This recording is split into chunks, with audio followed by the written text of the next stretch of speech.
"This place isn't for losers," my mother said without blinking. I stood up and walked out. They didn't scream. They didn't beg me to stay. Just the scrape of forks, the weight of silence, and a gift bag I wished I hadn't brought. That night, they didn't just reject me. They erased me. It wasn't always like this. There was a time I believed family was a kind of gravity. No matter how far you drifted, it would pull you back. I thought if I kept showing up arms full of hope and holiday gifts, they'd eventually see me, not as a guest, not as a mistake, but as one of them. When I was little, Sundays smelled like roasted chicken and garlic bread, and the kitchen echoed with my father's off-key humming. Mom would fuss over the mashed potatoes while Daniel and I teased each other between mouthfuls. Back then, laughter came easy. Back then, I believed love was something you earned, like good grades or clean rooms or carrying in the groceries without being asked. And so I tried. Always. Even when the air began to change. The first signs were small. My spelling bee certificate went straight into a drawer while Daniel's soccer trophy sat on the mantel for months. When I asked Dad for help with a trade school application, he shrugged and said, "You'll figure it out." When Daniel failed a college class, Dad cleared his weekend to help him write an email to the professor. When I gave Mom lilies for Mother's Day, she said thank you and set them aside. When Daniel brought florist-arranged roses, she called them stunning and displayed them at the center of the table. I kept telling myself it's nothing, just bad timing, just bad luck. But patterns have a way of repeating themselves until they become fact. I was the one who fixed things behind the scenes. When Dad's lawnmower broke down, I repaired it in silence. When Daniel's apartment flooded, I wired him money I couldn't afford to give. When his car stalled at 2 a.m., I drove through black ice just to tow him home.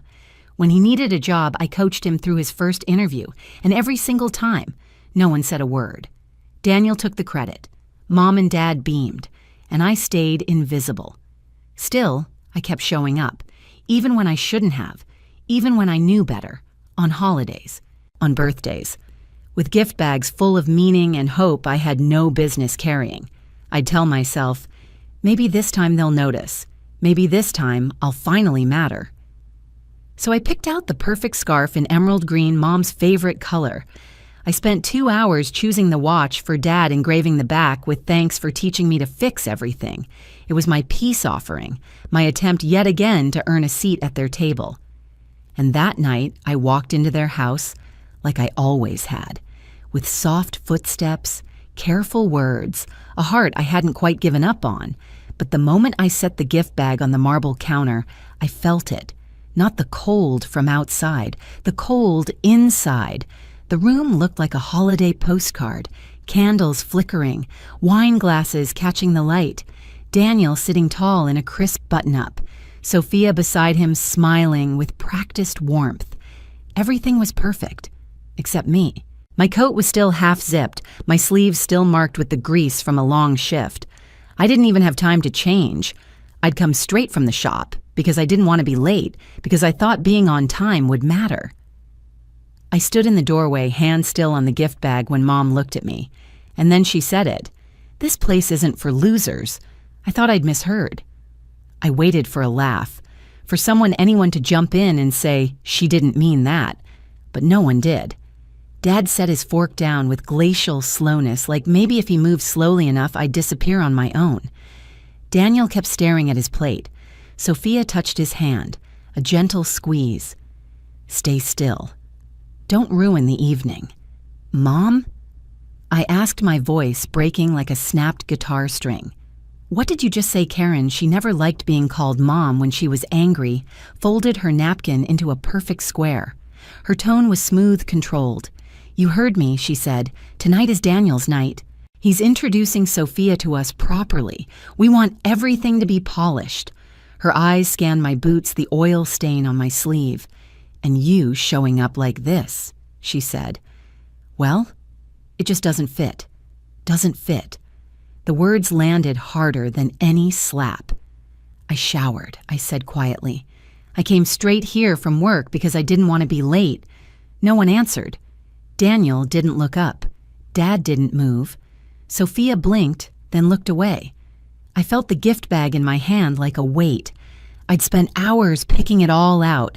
I'd imagined Mom smiling, Dad nodding just for a second of warmth. Now the bag felt small, pathetic, like a punchline to a joke I was too slow to understand. "You really don't want me here," I whispered.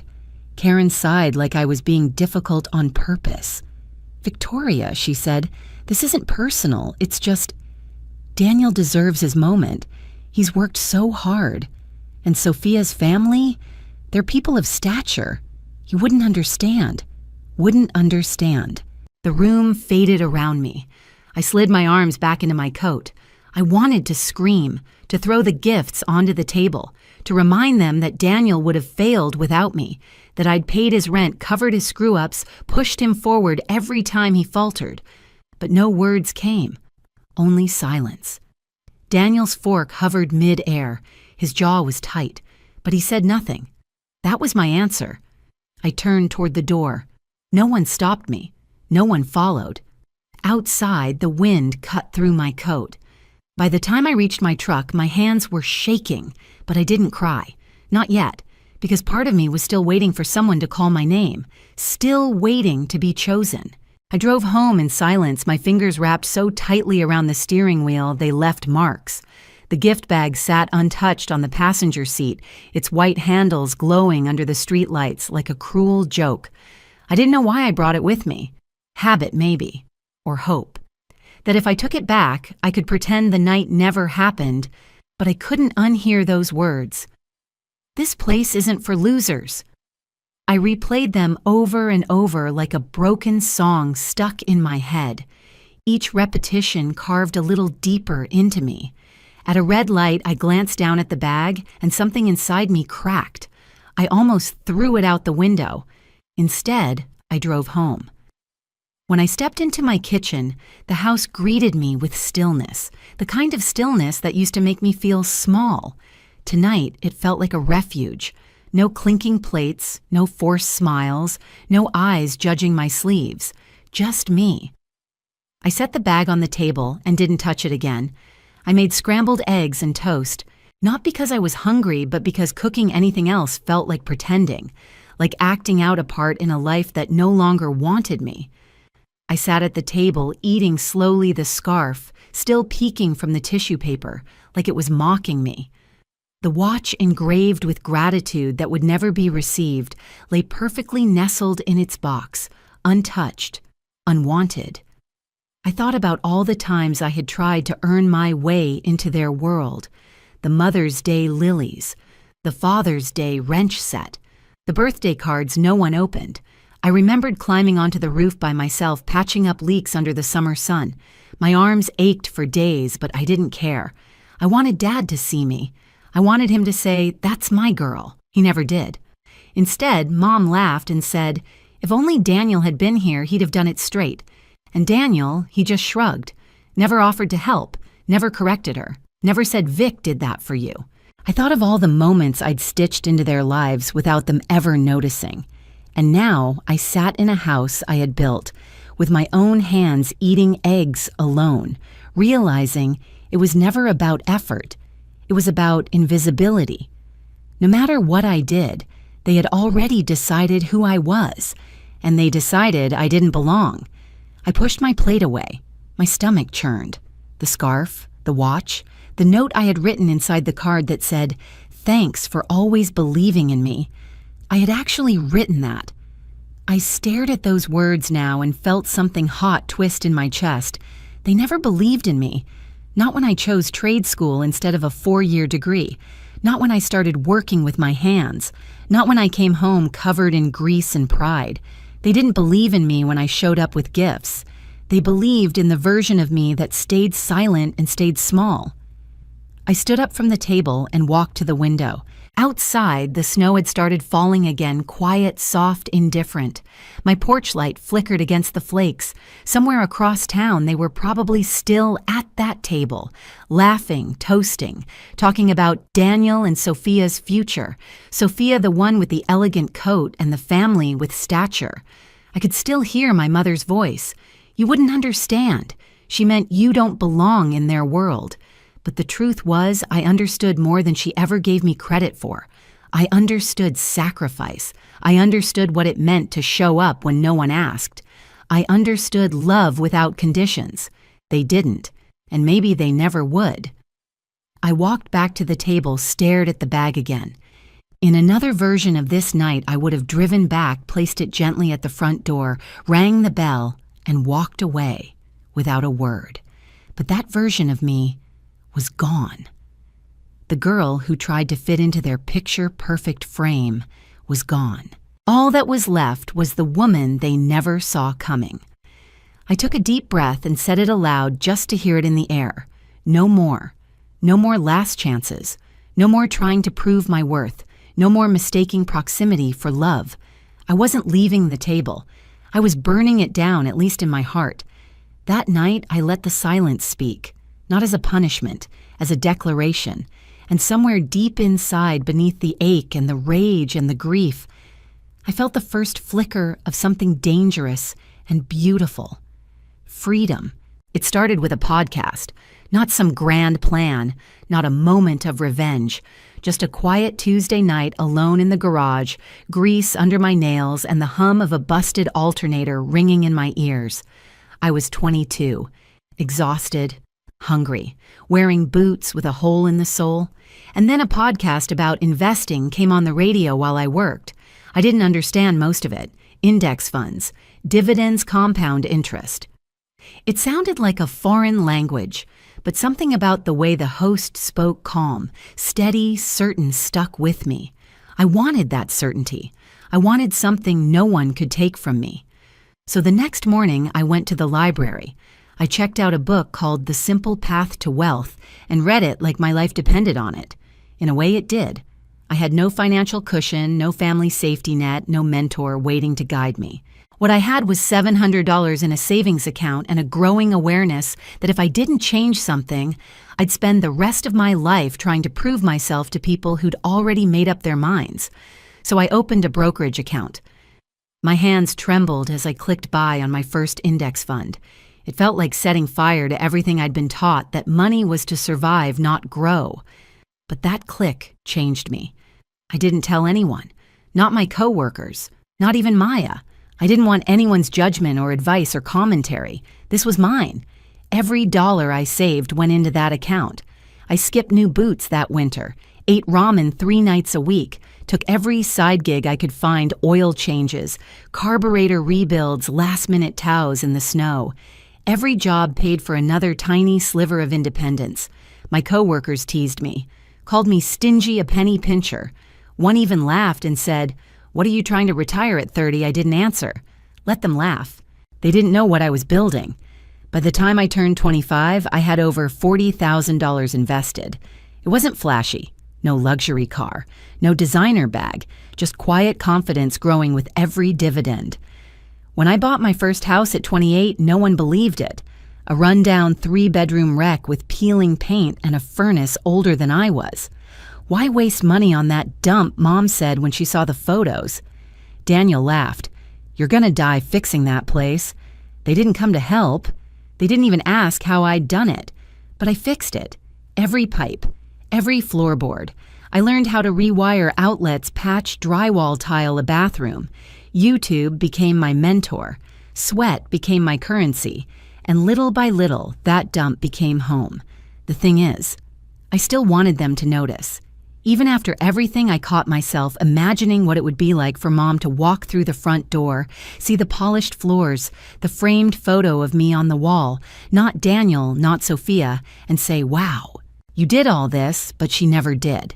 She never came. And I stopped waiting. Instead, I kept building. By 30, my portfolio crossed the 6-figure mark, quietly. No celebrations, no announcements, not even a Post-it note on the fridge.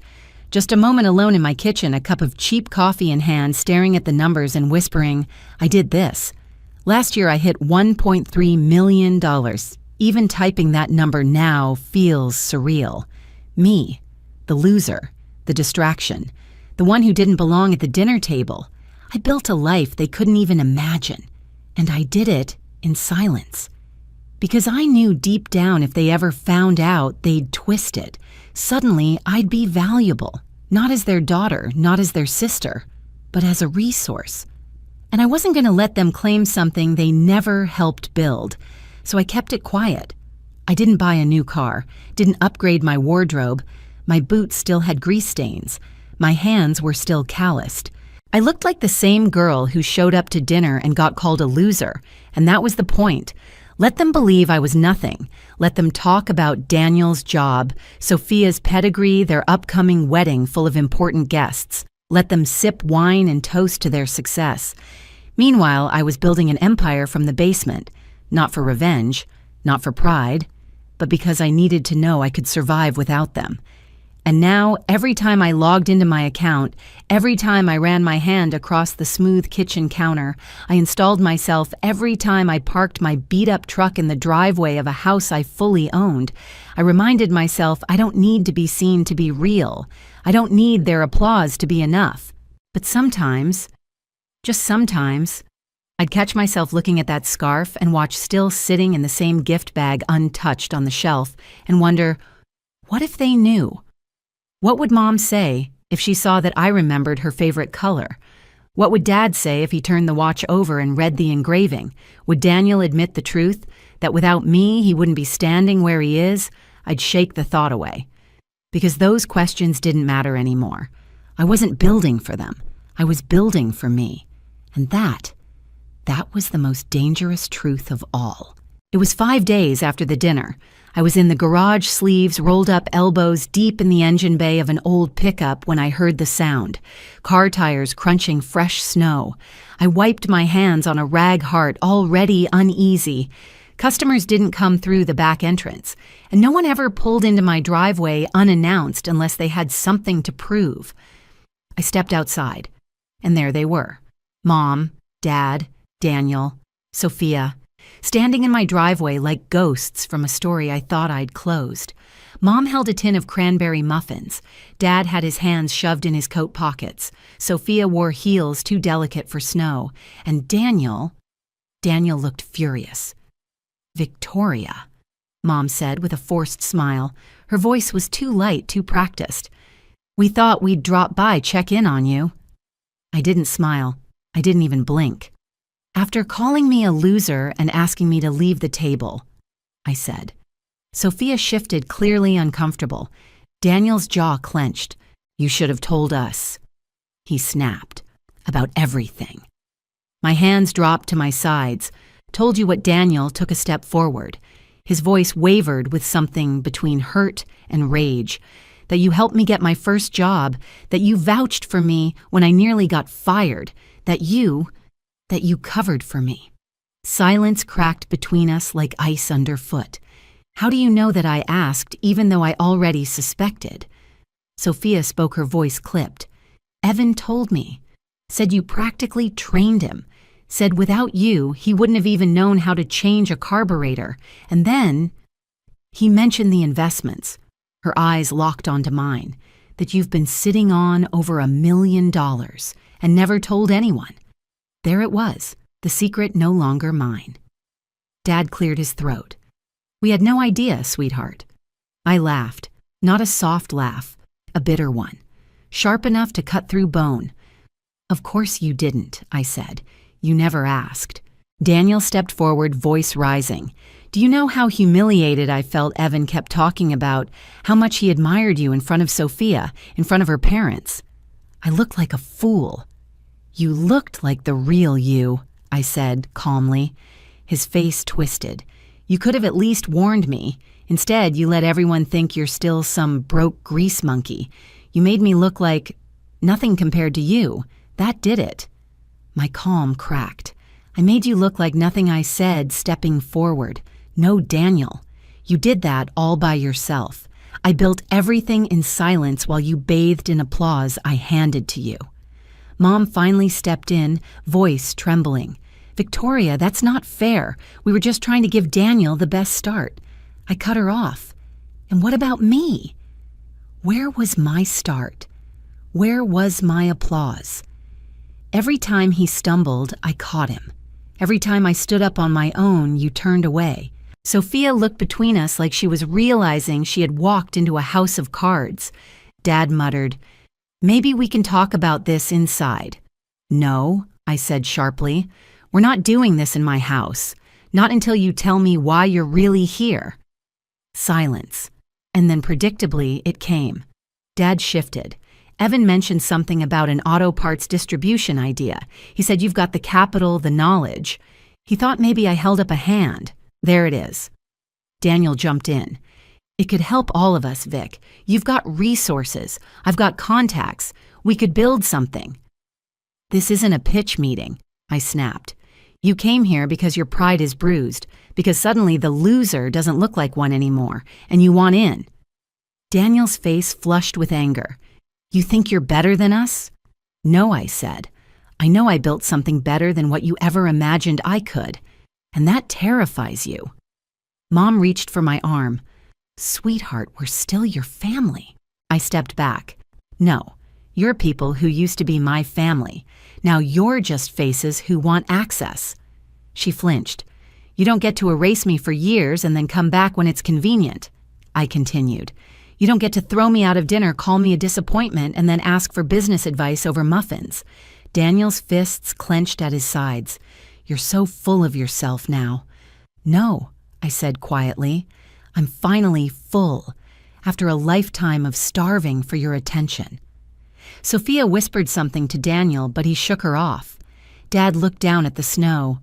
"We just didn't realize." "That's the problem," I said. "You never wanted to realize. Because if you did, you'd have to face what you've done. You'd have to admit that the daughter you ignored outbuilt you all. Quietly. Completely. Alone." The wind picked up. No one spoke. And in that stillness, something shifted. For once, I wasn't the one shrinking. They were. The wind stung my cheeks, but I barely felt it. My blood was louder. I looked at them, my so-called family, and realized something heartbreaking. They hadn't come to make things right. They'd come to make me small again. "You never cared." I said, my voice, calm but cutting. "Not once. All those years I tried to belong, you never saw me, and now that you know I have money now, you show up at my door." Mom blinked hard, her lips trembling. "It's not about money, Victoria," I snapped. "Don't lie to me. If Evan hadn't said anything, you'd still be sitting at that table calling me a loser." Dad finally lifted his eyes. His voice came out small. "We didn't mean to hurt you." I laughed, cold, bitter, but somehow still hollow. "You didn't mean to see me either. That was the whole problem." Daniel exploded. "You're throwing away your family over some hurt feelings." I stepped forward, the snow crunching beneath my boots. "This isn't about hurt feelings. This is about years. Years of being overlooked, mocked, erased. This is about being the one who held the net while you danced on the high wire, and then being told I was dragging you down." Sophia touched Daniel's arm. "Daniel, is that true?" He hesitated. That pause told her and me everything. "She's exaggerating," he muttered. I shook my head. "Exaggerating. You want proof? I have receipts. Bank statements, screenshots, texts at 2 a.m. when your car broke down and you begged me not to tell Dad you'd failed your emissions check again." He flinched. Mom stepped forward. "We made mistakes. We're sorry. But we're here now. That has to count for something." I stared at her for a long time, and then I said the one sentence I had always dreamed of saying but never thought I'd have the strength to mean. "Too late." Dad stepped forward. "We could start over." "No," I said firmly. "We don't start over because you're uncomfortable. We don't start over because now I'm useful to you. That's not love. That's strategy." Daniel scoffed. "Wow. So now you're better than all of us?" I met his eyes. "No, I'm just not beneath you anymore. And that's what you can't handle." Sophia looked down at the snow, visibly shrinking. No one had anything left to say. I walked to the front door and opened it wide. The warm glow from inside spilled out onto the frozen porch. But I didn't step aside. I stood there like a line they couldn't cross. "What happens now," I said, my voice steady, "is that you leave.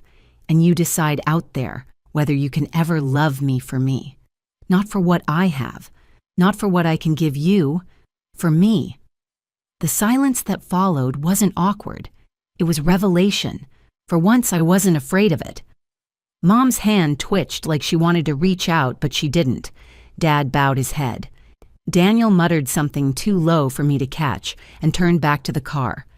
Sophia followed, looking back once before disappearing into the snow. I stood in the doorway as they pulled away. No one looked back. I closed the door slowly, gently, not out of anger but out of clarity. Inside the house was quiet, not lonely, just still. The gift bag still sat on the shelf, the scarf folded, the watch untouched. But I no longer looked at them with sorrow. They weren't relics of failure anymore. They were proof that I had tried, that I loved first, that I gave first, that I showed up first, even when no one ever did for me. And now I had shown up for myself. It's been almost a year since the night I closed the door. Since then, the seasons have turned like pages in a book I no longer need their signatures on. Winter melted into spring, spring into summer, and now autumn settles in quiet, golden forgiving. I haven't seen my parents since that day. Daniel called once, months ago. He asked, without saying the words directly, if I'd reconsider helping him with a business pitch he couldn't get off the ground. I said no. He hung up without saying goodbye. Oddly enough, the silence that used to cut me now feels like freedom. I used to think silence meant abandonment. Now I know it can also mean peace. In that quiet, something beautiful began to grow. It started with a message from a girl I barely remembered, someone I'd met in trade school years ago. She said she'd heard rumors, that I'd built something big, that I knew how to take scraps and turn them into something solid, that she wanted to learn. I almost didn't respond. But then I remembered what it felt like to start from nothing, to feel invisible. So I invited her to meet me at the garage on a Sunday afternoon. One conversation turned into 5. 5 turned into 10. And before long, there were 6 women in that garage, then 12 sitting on overturned milk crates, notepads in hand, asking me how to open their first brokerage accounts. These weren't trust fund kids. They were welders, mechanics, line cooks, women with calluses on their palms and ambition in their eyes. And every single one of them had been told, just like I had, that people like us didn't belong in boardrooms, that we didn't fit. I stood in that stained garage, chalk in hand, explaining compound interest on the back of a grease board, and for the first time in my life, I felt what I had chased at my parents' dinner table for decades, belonging. And then there was Mrs. Anderson, my next-door neighbor, 78 years old, sharp as a tack and full of sass. Every week she'd wave me over to help fix a faucet or change a light bulb, and she always paid in cookies or pie. We'd sit in her kitchen drinking lukewarm tea while she told me stories of her late husband. She once said, "Home isn't where you're born, it's where you're seen." Those words stuck with me, and of course there's Maya, my constant. She'd show up with 2 coffees and a bag of powdered donuts, plop herself on my porch, and ask, "You working?" or just pretending to be productive. She never asked about my net worth. Never asked for a loan, never once treated me differently after she found out. She only cared if I was okay. One evening, as we sat watching the apple trees I planted begin to bloom, Maya asked, "Do you ever think about going back?" I didn't need her to clarify. I knew what she meant. I looked at the soft petals drifting in the breeze and said, "Not unless they can love me without the $1 million, without the house, without the armor." She nodded slowly. "They probably won't." "I know," I said, "and that's okay, because I'm not building for them anymore." Later that night, I walked through my yard boots, crunching against grass kissed by the first frost of the season. The apple trees stood young but steady, roots digging deeper, branches stronger. They were mine. They were enough. Inside, the scarf and the watch still sat in their gift bag, untouched, unopened. There were times I thought about throwing them away, but I never did, because they weren't symbols of rejection anymore. They were reminders of the girl who kept trying, who kept loving, who kept hoping even when hope was the loneliest thing in the world. I ran my fingers along the ribbon and whispered, "Thank you for teaching me who I am." And that night, in the soft glow of my kitchen light, I said the words I had never dared to believe, not really, not fully, until now I am not a loser. Have you ever been pushed out of a place that was supposed to feel like home? Have you ever had to rebuild yourself quietly while no one was watching? Tell me your story in the comments. I read every single one. And if this story spoke to something in you, don't forget to like, share, and subscribe. You're not alone, not anymore.